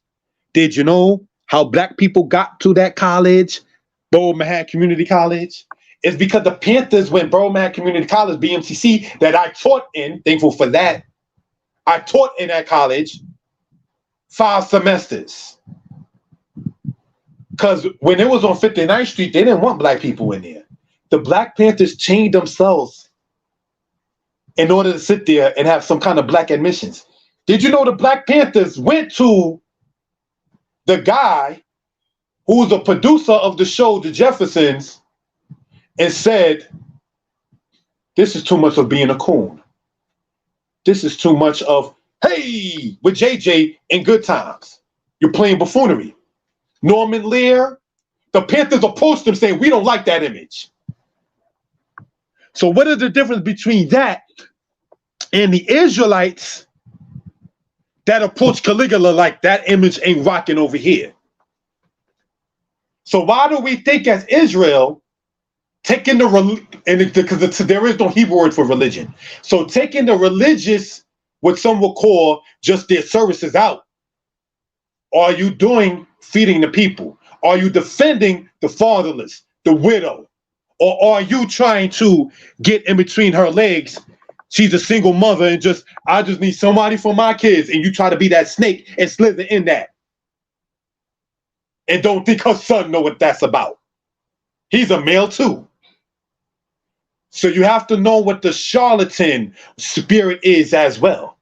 You have to know, no disrespect, to get rid of the pedophilia spirit in that particular case. Because you don't hide your wife in Israel. Al tisaktir ishtika Yisrael. You do not hide your wife in Israel. Ishtika lo tistatir me'amka ba Yisrael. Your wife is not hid among your people in Israel. One of the things the princes used to bring out is announce her, let her be known. Not, I got this one, and I got this one. The Most High don't want to hide Israel. Me and my lady was just talking about that. Israel, you know your position, the head and not the tail. The Most High wants Israel promoted. Isaiah 54 said Israel is his wife. So if he's our husband, the best, like my lady said, the best judge, the best Ish Milkama warrior, Ish Gadol, because chief in Hebrew can be the word Ish as well. Then why not follow the godly pattern in that case? When you go in prayer before the Most High, being his wife as the house of Israel. And when your lady tells you something that's on her spirit, don't let it trouble you. Because you don't want the Most High to feel troubled when you come before him as your Ish, as your Rosh, as your head. Heaven forbid the Most High, not right now, okay? Or as many of us do, I'm at work. The Most High is always working. He ceased from his work on said time.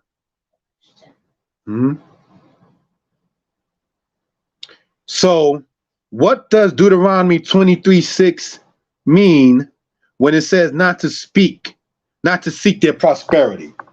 That is talking, thank you for the question for that.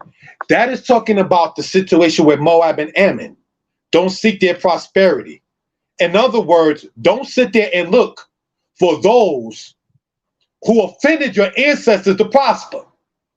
Because they met you not with bread and water, but hired a witch, a Mikashef, named Balaam to curse you. That's what it is. You don't forget what happened in that particular case. The Most High, knowing the spirit of the Moabites and the Ammonites, did not like the Israelites. They were not friends. So you can't seek the prosperity of people who are not your friends. You got to separate from that. They cannot come into the congregation in that particular manner. So brothers and sisters, thank you for the question, Hebrew boy in that manner. Now I want to say, when I say Hebrew boy, that's the name that was put up there. I'm not calling nobody a boy. I got a pet peeve with that, but if that's your name, I respect that online. So brothers and sisters, get your pens, your pads, your paper. We're going to get in some Hebrew.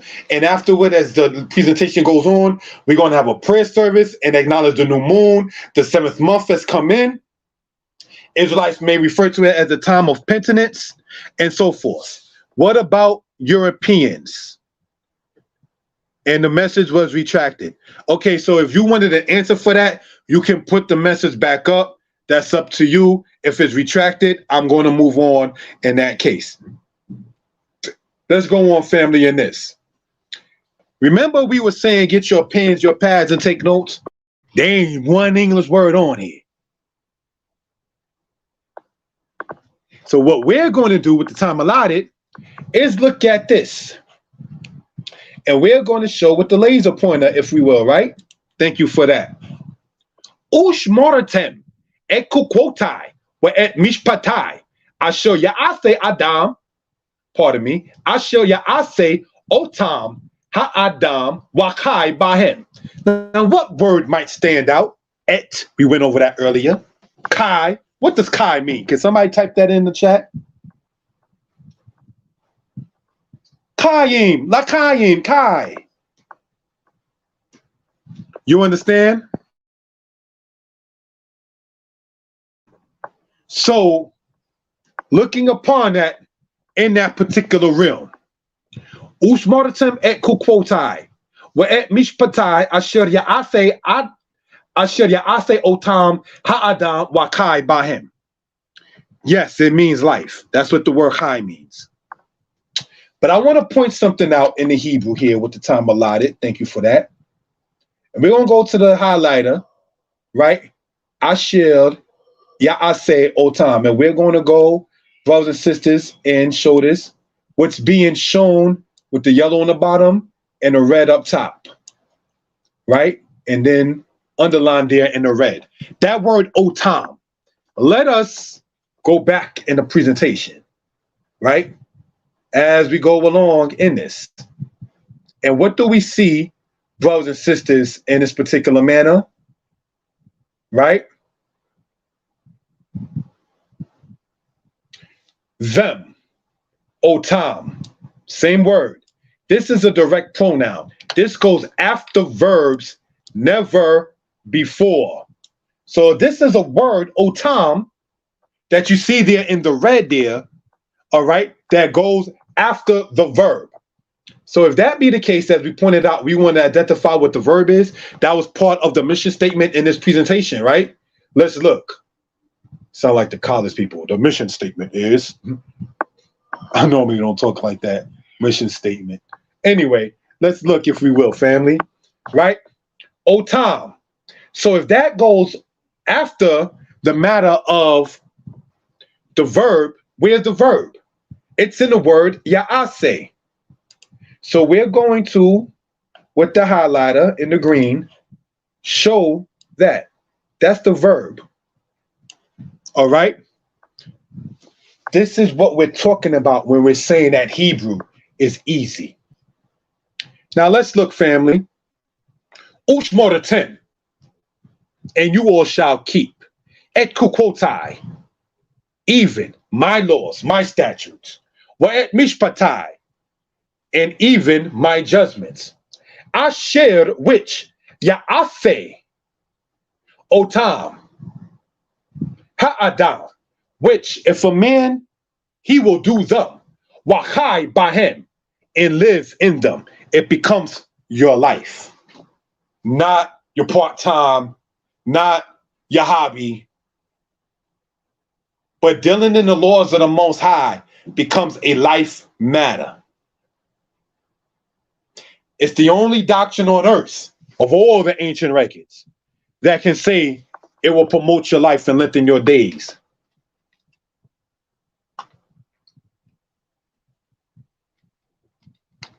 Can that law be applied pertaining to the Europeans, seeing they went above and beyond? We are taught to not add to the words of the law. So I can't say that that law will apply to that in that manner. That doesn't mean that haven't been used as their prosperity. Some of us may feel that the jobs that we got, that we working as the ops, aka the opposition, against our people. But what we're supposed to do is look out and love one another. And that which does not love and look out for you will flay by the wayside by default. Love your neighbor as yourself, love your brother as yourself. The people who are not brotherly and they who are not your good neighbors, while you're doing the right thing, will just flay away. Your righteousness will cause them to flee. And that's Proverbs in that particular manner. So just want to point that out. All right. So let's look. We have here, brothers and sisters, all right. Want to point this out. Let's use the black, for instance, in this. Ushmaratem, wa'et, asher ha'adam wakai bahem. Now remember we were talking about get your pens and your pads? This is what we're talking about in this particular case. All right? Let's look. Ush Martin. Et Ku Quotai. Et Mish Patai.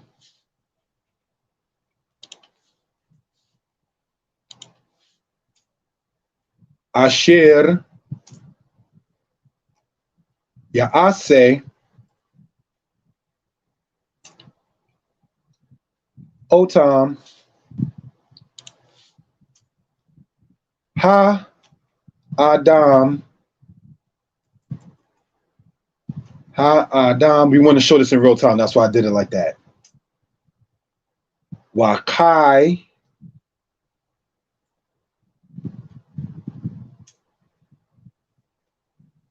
Bahem. So, brothers and sisters, what does this mean? Yes, you can ask any question you want, Hebrew boy. And again, I'm only saying that to those online who may hear it, is because that's the person's name online. I'm not calling no man or boy. All right. But yes, you can ask any question. I actually encourage the conversation back and forth. And it's appreciated. Thank you for that. Right? Laser pointer. Ushmartem. and you all shall keep. Et kukotai, even my laws. Wa et mishpatai, and even my judgments. Asher ya'ase otam, which he will do, he being ha'adam, a man, will live and live in them. That's what that means in that case. I'm not putting the English there. That's why before this, we were going over and saying verbal and visual. We want to promote Hebraic understanding. If you are watching this later, and we are at the second, according to my timing here, 1 hour, 55 minutes, and 18 seconds, you can ask in the comments when this is uploaded, and we will get into that more in that particular time. But I'm not putting no English on it. That is from Leviticus chapter 18, verse 5, which is some of the same words we see in verse 4. Shamar, to keep, kukwotai, mishpatim, mishpatai. We went over the word asa. I showed you when we went over the word otam, and we went and showed bahem. You see bahem on the last line? Let's go and show this again. See, when you're doing this, and it says test a friend, and the people are subscribing and it's appreciated, let the student know that you respect him. If you want to use the word student, I'm kind of funny about that. But let the person who gives you the respect to want to hear you, the audience. Don't think they're not learning by saying, and step 2, now that we went past step 4, this has already been maybe screenshotted by you. So you see by him on the right-hand side, on the 4th line, and we see by him again right here. So therefore, if you're following along, and I'm not saying you have to be a follower, but we do ask you to subscribe, you can see where this goes in this particular manner. Any questions or comments, please feel free to type it into the chat. Conclusion, and now we pray. This ends the presentation for Leviticus 18, Hebrew Part 2. We hope you enjoyed it and learned from it. We too hope you all, which is our Tim, you all, will comment on it, like it, and share it. And let me change that, if I may, for the moment. All right? Enjoyed it, learned from it. That's an extra comma that didn't need to be there. All right? And share it. We intend to go into Leviticus 18 Hebrew Part 3, in which we will discuss relatives as well as the Lamed Hey verb. Now, that's next week. What do we mean relatives? Leviticus 18, the nakedness of him, the nakedness of her. So we're going to learn the word for brother, father, mother, aunt, uncle, and so forth. So these are things we want to point out. So stay tuned for the presentation coming next week in that particular manner with relatives. In the Lord, there were nations the Most High said not to marry. However, in Ezra, we find Israel being accused of sin for marrying nations that's not mentioned in law. So can Europe be hated, though not in law? I want to say this, if we will. Ezra and Nehemiah was purging Israel as their leaders. Zechariah around that time was teaching love your neighbor as yourself and devise not evil against your brother in your heart. And Malachi around the same time of Ezra was saying that Judah married the daughter of a strange god. Why does Deuteronomy say don't marry into particular nations? Because they're going to teach you about serving their gods and will turn you from the Most High God. Me and my lady speak quite often on it. All nations will serve the Most High doesn't mean we got to go and be married together. So what Ezra and Nehemiah were doing is seeing that, no disrespect intended, The sisters of the people, the women of the people, were being neglected while the men were going for women of other nations. I'm not saying she's the best or worst person, and there's no slander on no one. Little Kim used to say she used to hate white women taking her boyfriends. Sisters say today that they're losing brothers to European women and to men with the DL homosexual stuff. So, in order to build the people back up, what Ezra and Nehemiah had to do was have the people make a covenant before the Most High to not deal with foreign women. Yes, you are what your father is. But what is the point in the daughters of Levi and Gad and Manasseh and Judah being there if you want to go to Philistines, if you want to go to Moabites, if you want to go to Ammonites, if you want to go to the daughters of Javan or the Greeks? What is the point in your own? Where's your uniqueness in that particular own matter? You understand?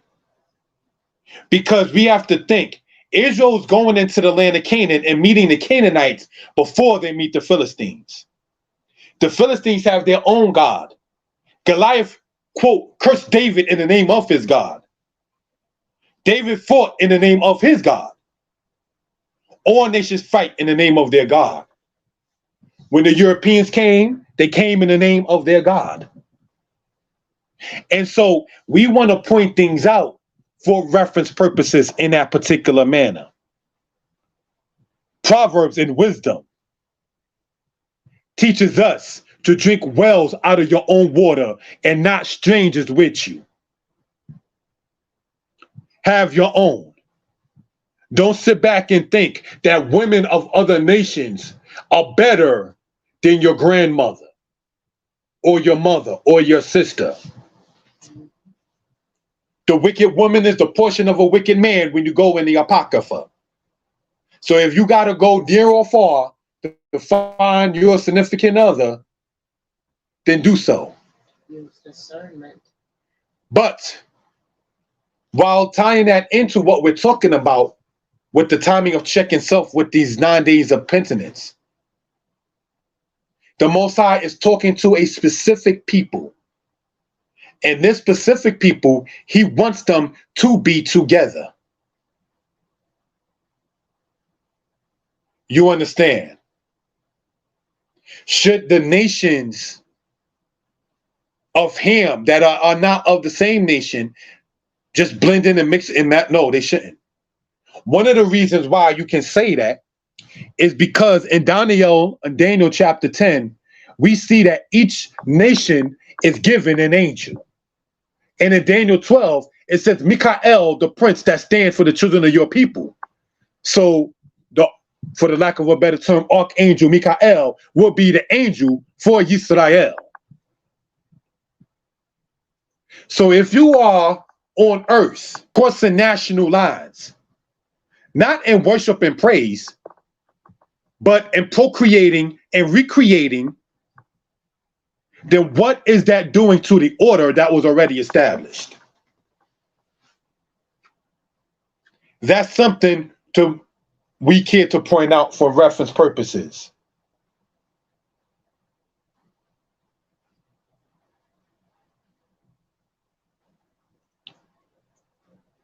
So hopefully that answer was satisfactory. I intended again to do this last night. So it says, yes, have a good night, Shabbat and week. And we still hope everybody will have a good night, a good Shabbat and week. We will now have a prayer time in acknowledgement of new moon. This being the 7th month, Etanim. Etanim means strength in Hebrew. Did you know that? The 7th month is Etanim. And Etanim means strong ones. From the word Etan, to be mighty, to be strong. So, let us face toward our land. You may want to sit, you may want to stand, that's your decision. We ask you to face toward our land. We don't want to say facing the east, because in Ezekiel chapter 8, it says that they faced the east and prayed. and it was talking about worshiping the sun. So we don't want to say we're facing the east. We're saying, because most of us are in the west, we're facing east. We're facing toward the land. All right? Just want to point that out.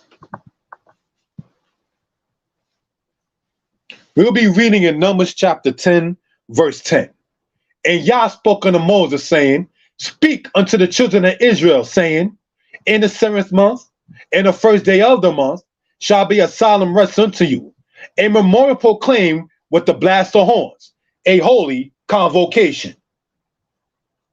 Speak unto the children of Israel, saying, let us read in the book of Psalms, chapter 147,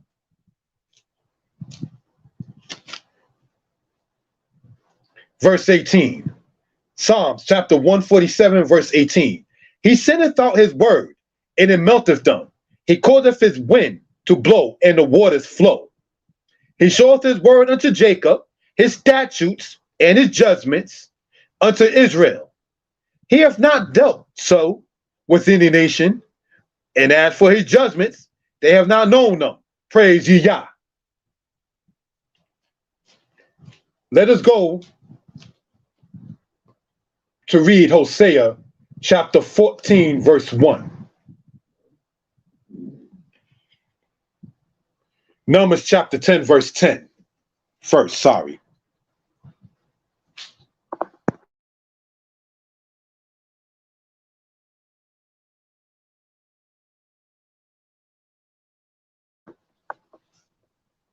Numbers chapter 10, verse 10. Also,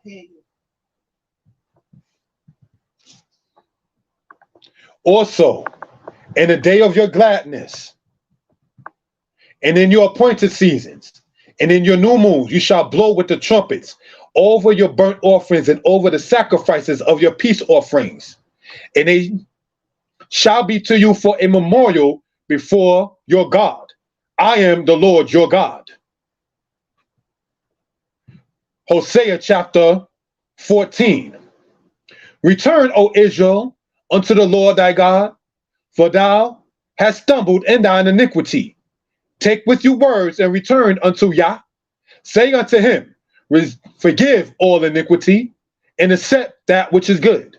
So will we render for bullocks the offerings of our lips. So instead of our bullocks and our peace offerings that we have the offerings of our lips in the scriptures. Joel chapter 2. Yet even now, says Yah, turn ye unto me with all your heart, and with fasting, and with weeping, and with lamentation, and rend your heart and not your garments, and turn unto Yah your God, for he is gracious and compassionate, long-suffering and abundant of mercy, and repenteth him of the evil. Who knows whether he will not turn and repent, and leave a blessing behind him, even a meal offering and a drink offering unto the Lord your God. So it's telling us that the Most High is of compassion and grace, long-suffering. So don't let them tell you there's no grace in the Old Testament. Long-suffering, meaning that he'll deal with your stuff for X amount of time. And abundant in mercy. That's the God we're talking about. He will turn from what he would have done to you and leave a blessing behind him for you. A meal offering and drink offering, which you still got to give to your people because it goes as a system in that manner. And this is our prayer service. We'll be reading solely Psalms 115. Hallelujah. Hallelujah. Not unto us, O Yah, not unto us, but unto thy name give glory, for thy mercy and for thy truth's sake. Wherefore should the heathen say, where is now their God, Elohim? But Eloheinu, our God, is in the heavens. He hath done whatsoever he has pleased. Their idols are silver and gold, the work of men's hands. They have mouths, but they speak not. Out they handle not. Feet have they, but they walk not. Neither speak with their throat. They that make them are like unto them. So is everyone that trusts in them. O Yisrael, trust thou in Yah. He is their help and their shield. O house of Aharon, trust in Yah. He is their help and their shield. Ye that fear Yah, trust in Yah. He is their help and their shield. Yah have been mindful of us. Yah have been mindful of us. So why let's not be mindful of Yah? He will bless us. He will bless the house of Israel. He will bless the house of Aharon. He will bless them that fear Yah, both small and great. Yah shall increase you more and more, you and your children. You are blessed of Yah, which made heaven and earth. The heaven, even the heavens, are the Most High's, but the earth hath He given to the children of men. The dead praise not Yah, neither any that go down into silence. But we will bless Yah from this time forth and forevermore. Hallelujah. Hallelujah. Giving honor and praise unto Yah. Ha'el ha'rakhamah, the merciful God. Ha'el ha'ro'eh ha'kol, the God who sees all. Wa'el ha'shelo yera'eh, and the God who is not seen. Ha'el ha'shofet ha'kol, the God who judges all. Wa'el ha'shelo yishapet, and the God who is not judged. Ha'el ha'ma'akil kol debarim, the one who feeds all things. Wa'el ha'shelo yokal, and a God who will not eat. Ata ha-gorem wa-ata ha-gomer. You are the former and the ender. Ata ha-rishon wa-ata ha-akarit. You are the beginning and you are the end. Ain milk badeka. There is none beside you. But Shemayim o ba'aretz, in the heaven or in the earth. Ain no shape al kiseka milk badeka etzlaka ain. There is none that sits in your throne beside you or next to you. Ata shomeya kol debarim, for you hear all things. Al kain nitpalel lefaneka. Therefore do we pray before you. Lishmo el tefillotenu, to hear our prayers. Wata'ane otan, and to answer them. Bayom kwarenu, in the day that we call. Titain lanu babakusha rakamim kanunim kamulim wagamkein shalomim. Give us mercies, compassions, graciousness, and even peace. Hallelujah. Hallelujah. Hallelujah. Hallelujah. Amen. Amen. Torah. Torah. Giving honor and praise unto Yah, the creator, the maker of heaven and earth. Thus ends this presentation. We hope and pray that everybody is well and will be better. Stay tuned. We do not, however, intend during the Sabbath to do another presentation, but around the time I'm going to have my dinner, I do intend, say about 9 p.m. or 10 p.m. Eastern Standard Time, to do a presentation on the channels Mordeh Yeshaya History Lessons 1 and 2. And it is about, what diaspora was it? Was it the diaspora of the African man or the Hebrew man that scattered into Africa? So we have that presentation coming up on the channels Mordeh Yeshaya History Lessons, Part 1 and Part 2. Subscribe to those channels. Shalom Lechem. Thank you all for joining. May the Most High bless us all.